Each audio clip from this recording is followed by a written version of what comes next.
Hello class, today we discuss about class 7 biology paper half yearly solutions. So let us just get going with this. The first question was in section A. The first question was fill in the blanks.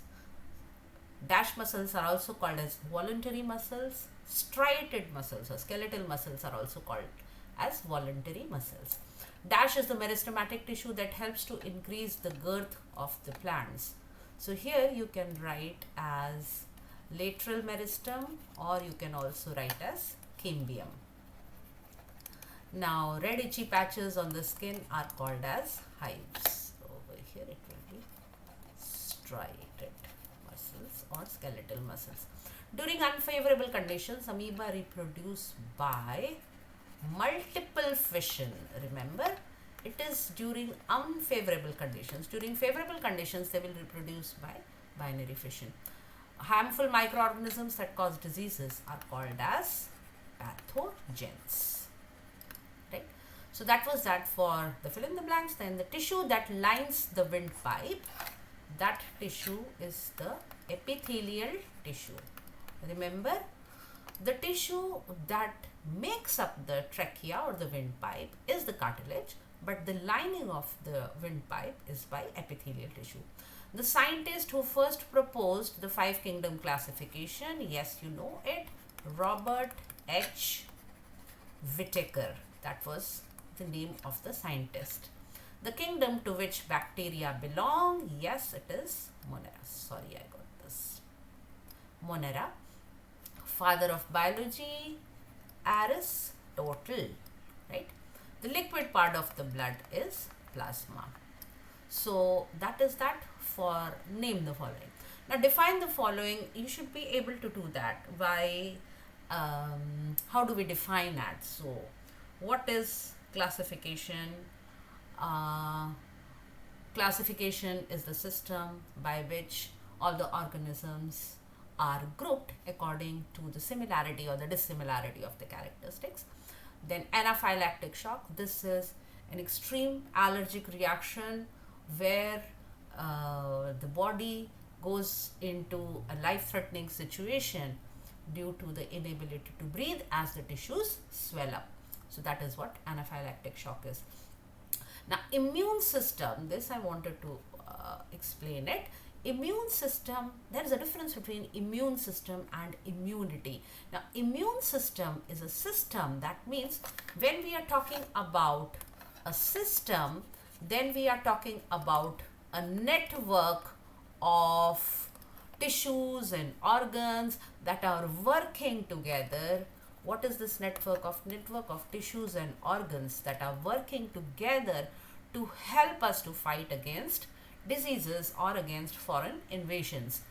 Now when we talk about immunity, so this is a system, right? Now when we talk about immunity, it is the protection, right? The protection is called as the immunity. So the immune system works to provide us immunity or protection against diseases. So there's a difference between the way you write define immune system or immunity. Saprophytes are those organisms that derive their nutrition from dead and decaying organisms. So their nutrition comes from dead and decaying organisms. Binary fission, as I said, binary means 2, fission means split. So when one cell splits into 2 cells, or when certain organisms like bacteria and amoeba, they reproduce by splitting their body, like there is one body, one nucleus or one nuclear material, as in case of bacteria, and then it starts to split like this, where half of the nuclear material will be distributed into regions, and then finally it divides into 2 parts with its consecutive share of nuclear material or nuclei and the cytoplasm. So this is splitting of 1 into 2, that is called as the binary fission. Okay, so that is that for the first 3 questions. Then we come up to the differentiate. Now it says only one difference you need to give. So when we are talking about differentiate, then always remember that it needs to be based on the same character. You remember, as I keep telling you, that you cannot differentiate between two people by saying that this person lives in Chind and this person lives in this person has two brothers. So they are not the same characteristics. So you need to find the same characteristics to differentiate between them. That is why when we are talking about the areolar and the adipose tissue. So here the areolar tissue binds the skin to the underlying organs. Whatever underlying organs are there, the areolar tissue works as connection between them. Whereas the adipose tissue works for protection.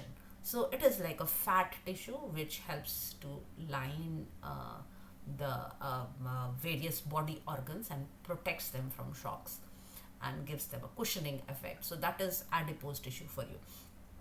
Then prokaryotic and eukaryotic cell. We have already discussed a lot about this. Prokaryotic cell which does not have a definite nucleus, whereas a eukaryotic cell has a well-defined nucleus. Then seasonal and perennial allergy. Seasonal allergy is related to some specific season, whereas perennial allergy does not matter what time of year it is. It can occur throughout the year at any time of the year. Then we come to the meristematic tissue and the permanent tissue. We know that meristematic tissue, it is constantly dividing. Its cells are constantly dividing, they divide throughout, whereas permanent tissue, they stop dividing and mature into various types of tissues, right? So that is the main difference between meristematic tissue and permanent tissue. Now we come to the ligaments and the tendons. Now ligaments, what you need to remember, you remember that I said B2B, remember with ligaments. So ligaments, they join bone to bone, whereas tendons, they join muscle to bones. So that is the basic difference between ligaments and tendons. That is just one difference that you need to give. Now tendons are less elastic as compared to ligaments. So that is also one difference. But basically it is their function. So they connect bone to bone, ligaments connect bone to bone, whereas tendons connect muscle to bones. Now say true and false and correct the false statements. Remember to do that. If you do not correct the false statements, then you lose marks in that. Apical meristem is found in internodes. No. Either you can write intercalary meristem is found in internodes, or you can write apical meristem is found at the root and shoot tips. Rhizopus belongs to kingdom Protista. No. Either you can write amoeba belongs to kingdom Protista, or here it should be Rhizopus belongs to kingdom fungi. Cardiac muscles are involuntary muscles. True. Absolutely true. Blood and lymph are types of epithelial tissue. No. Blood and lymph are types of connective tissue. Change of seasons may also trigger allergic reactions in some people. Absolutely true. Some people are allergic to the changing seasons, and you will find that they develop some allergic symptoms during the changing season. Now let us bring up the second part of this paper. So let me bring it over here and let me expand it a bit so that it is easier to see. Okay, let us put them side by side. So here it says give two examples of each. Now complex permanent tissue. You know complex permanent tissue. There are two types, xylem and phloem. Let me just shift this so that if I need to write, I can write that. So complex tissues, when we are talking about xylem and phloem. These are the two types of complex tissues. Food allergens. There are many food allergens. You can mention them: peanuts, then mushrooms, eggs, milk, then seafood. So many are there. lots and lots. You know many of them. Algae, yes, algae, two types of algae, Chlamydomonas, that is the name of one algae, and then Spirogyra, that is another algae. Skeletal tissue, there are two skeletal tissues, bone and cartilage. That is what you are supposed to write. Then fungi, any fungi you can mention. You can mention Rhizopus, you can mention Penicillium. These are the most common fungi that you can mention. If you know any others, you can mention them as well. Give the location and the function of the following. So when we are talking about the location and the function, remember, you have to mention where these tissues are found and what is their function. Okay, so mostly, yes, we are talking about all the tissues over here. So epithelial tissue. Epithelial tissue, as you know, it is mostly the lining tissue. It is found in the lining of majority of the organs, and its function is mostly protection function. So it protects the underlying organs. Collenchyma, protection. So if we talk about collenchyma, then collenchyma is found in leaf stalks and epidermis as well, which is the outermost layer, and its function is to give tensile strength, right? So it is a thick tissue, tissue with thickened walls, so it gives tensile strength. Tensile strength means that it helps the plant organ to support itself. Then we come to smooth muscles. The smooth muscles, they are mostly found in the internal organs. What are these internal organs like? So these internal organs would be like alimentary canal, then blood vessels, urinary bladder, and things like that. So these smooth muscles, they are present over there, and they help in, remember, all the muscles, they help in movement. So they help in the movement of internal organs. So whatever movement is happening in the internal organs, that is happening due to the smooth muscles.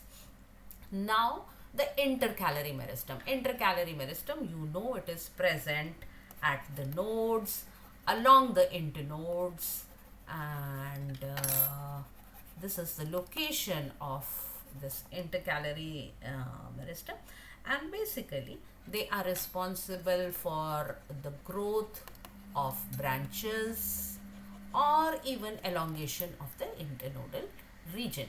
So that is a function of the intercalary meristem. Now lymph.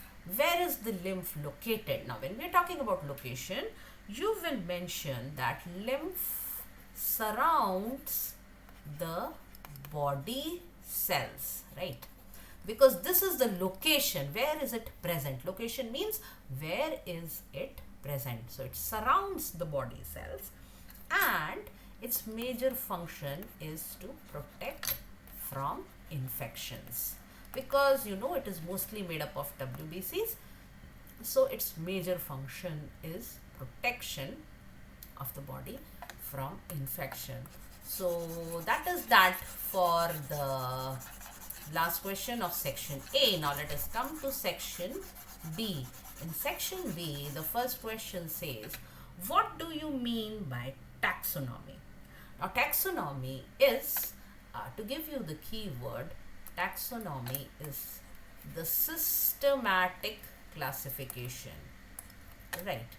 It is the branch of study which is related to the systematic classification of all the living organisms in the world, right? The definition is already given in your textbook, so you can explain what taxonomy means. Now give the hierarchical levels of taxonomy in order. So the hierarchical levels, if we talk about them, then the first one, the largest one, is the kingdom, and then from kingdom we come to phylum, which is in animals, and division, which is in plants. So from kingdom it is phylum, division, and from phylum and division we move on to the class, then order, then family. From family, it is genus, and the smallest one, smallest level or the lowest level, which is the species. So you need to write it in this order. Okay, so that is that for the hierarchical levels. Hierarchy means from higher to the lower. Give 3 characteristics of kingdom Monera. Now, kingdom Monera, we all know, is the most primitive of all of them. So, 3 characters you can write. First and foremost is it has a prokaryotic cell, which does not have a no definite nucleus, right? That means nucleus is not clearly visible. So, you can mention it that way.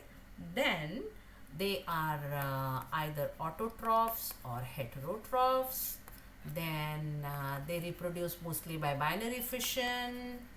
Then they can survive in extreme conditions. You know, bacteria, they are known for their survival strength. So survive in extreme conditions, right? So I'm sorry for a pathetic handwriting. I'm getting used to that.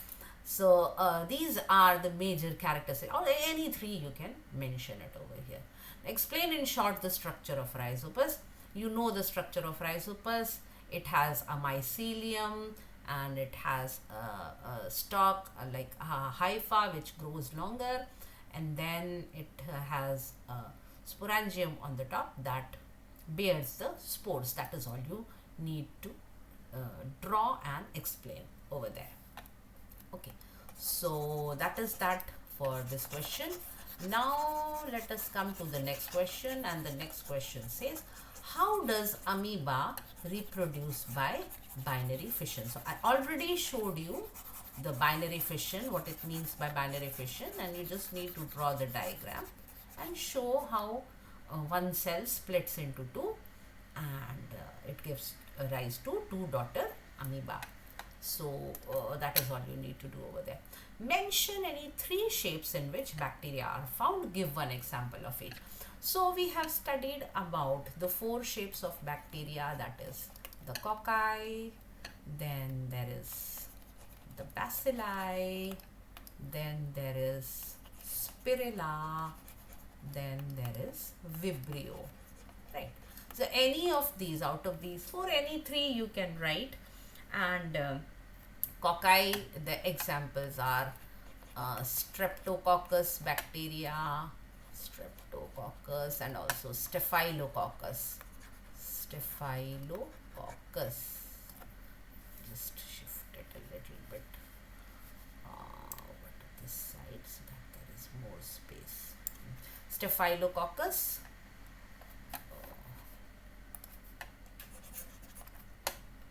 streptococcus, and staphylococcus. The examples are already given in your book. And bacilli, Escherichia coli, staphylococcus bacteria, Escherichia coli, oh sorry, I'm not sure with the spelling, Escherichia coli. So I'll just skip the spelling. I don't want to write the wrong spelling. Escherichia coli. Escherichia coli. Yes, it is it is in the shape of bacteria, rod shape. Then for spirilla, you have Treponema. The name of the bacteria is Treponema. And for vibrio, you have Vibrio cholerae, that the bacteria that is responsible for causing cholera. So these are the names of, you can give any of these 3 and give one example for each of them. So that takes care of question number 2. Then name the scientist who discovered penicillin. Also name the mold from which this was discovered. So the name of the scientist you all know well. Who was he? Yes, he was Alexander Fleming. And the penicillin and the mold or the fungi is penicillium. Right. Alexander Fleming discovered penicillium. Name any two diseases caused by fungi in plants. So there is rust and smut of wheat, barley, bajra. Then you have smut of sugarcane,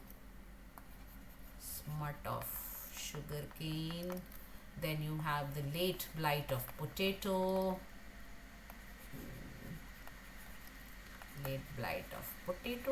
so any of these illnesses, any of these diseases you can mention. You are supposed to mention only two diseases, so any of these you can mention over here. Okay, now let us take up the next question. Mention any three ways in which bacteria are useful to us, right? Now, many of the people, they think that bacteria are more commonly known for their pathogenic abilities, like they are more commonly known for causing diseases, but no, they are useful in many ways. So first and foremost, many antibiotics are prepared with the help of bacteria. Then they help in nitrogen fixation. That is, we have studied about the rhizobium bacteria that live in the roots of the nodules of the roots of leguminous plants, and their special characteristic is that they can take the nitrogen directly from the atmosphere. They can trap it and convert it into nitrogenous compounds which serve as fertilizers for the soil, which increase the fertility of the soil. So that is one good use of bacteria. Other than that, they are used in curing of tea and tobacco. So the tea leaves and the tobacco leaves get their typical flavor due to the action of certain bacteria on them. Then also it is also used in the preparation of vinegar. Remember, we talked about acetobacter, which is responsible for forming the vinegar. Then in setting of curd, so there is lactobacillus, which helps in the setting of the curd. Then they're very useful as decomposers, where they are used for sewage treatment and for formation of compost. So they are able to break down this waste into simpler inorganic forms and return them to the atmosphere. So lots of uses for bacteria. Biogas also, yes, they are, as they decompose, they are useful in production of biogas as well. So all you need to do is write any three ways. That's that. Give three advantages of classification. Now over here, why do we need to classify things? So what is the advantage for us? So you can mention first and foremost that it makes the study of organisms easier. I'm just writing it briefly over here, see. So do not think that you have to write like this. You have to write in proper sentences. I'm just discussing over here and explaining it to you side by side. I'm just writing down the key points. So it makes the study of organisms easier.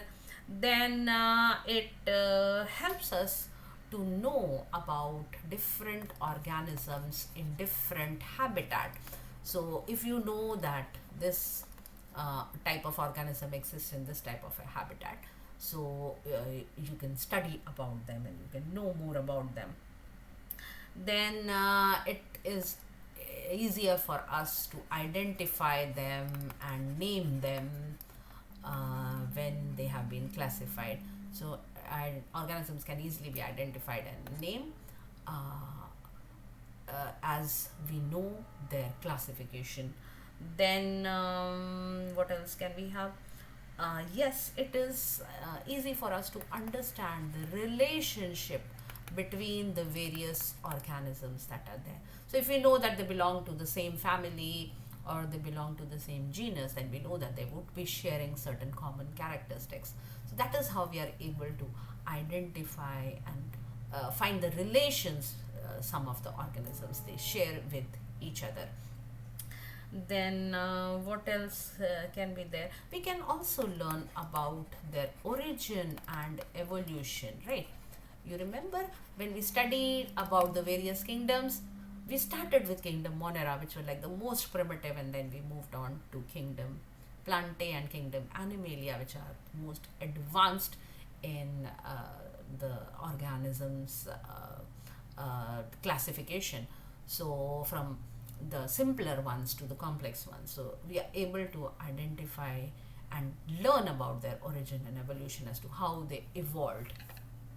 So those are the few characteristics. And how many are you supposed to do? You're supposed to write only 3 of them, 3 advantages of classification you're supposed to give. Now next question is, what do you mean by allergy? Now remember, allergy is a hypersensitive reaction of the body to certain harmless substances. Remember, the substances are basically harmless.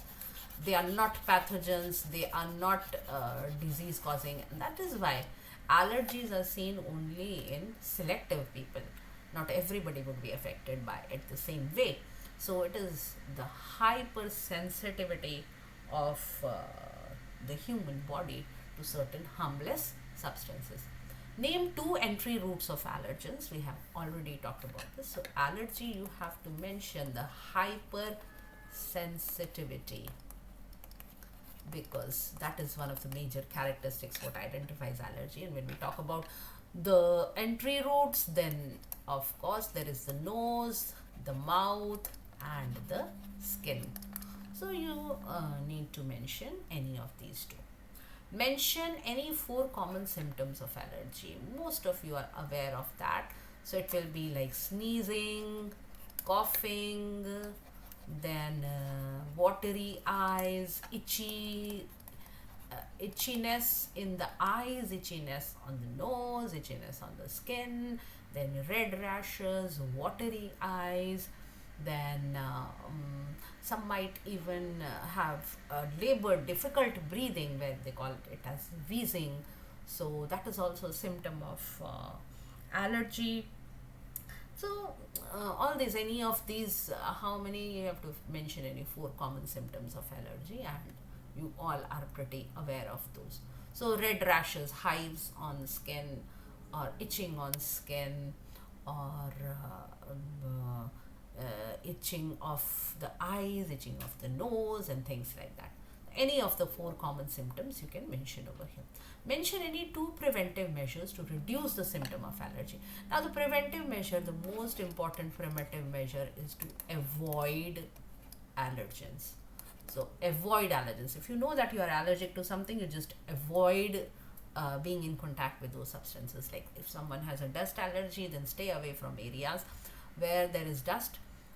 You can hear another way to avoid, prevent allergies is to wear masks, because in case you have to go to places where you might be exposed to certain things, then wearing a mask is always a good option.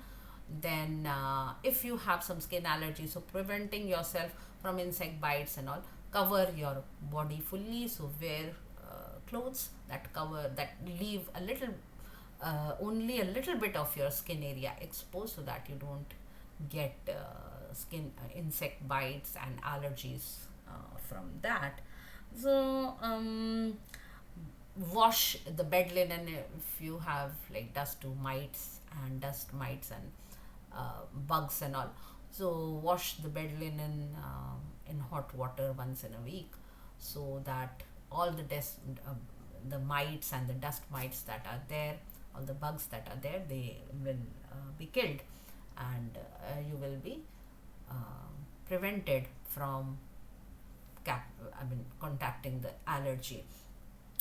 Then balanced diet. Yes, balanced diet helps you to build up your immunity, and if your immunity is strong, then your allergic reactions automatically they subside. So build up on your immunity, immune system, make your immune system strong so that you stay away from getting allergic reactions. Mention two ways in which fungi are useful to us. Now, fungi are also useful to us in many ways. Um, First and foremost, again, they are used in the preparation of antibiotics. Many of the antibiotics we studied, penicillium, they are used in the preparation of antibiotics. Then you have yeast, which is a very common ingredient in the bakery industry. So it helps the dough to ferment, and various types of breads are made with the help of yeast. Yeast is a fungus. Now, cheese, in the cheese industry, many of the cheese they are fermented and they get the typical flavor by the use of different types of fungi. Then, being a saprophyte, because they are getting their nutrients from the dead and decaying organisms, so they are recycling the nutrients in the atmosphere. That is what they are also contributing to. So they are useful in that way as well. So any two ways you can mention. And the last question is, draw a neat and labeled diagram of the following: neuron and three types of muscular tissues. You already know how to draw them. So and remember that whenever you draw a diagram, you always need to label it. So thank you for watching till here, and I hope that most of your answers are correct, if not all, and you score good marks in the exam. Thank you so much. Bye bye. Take care.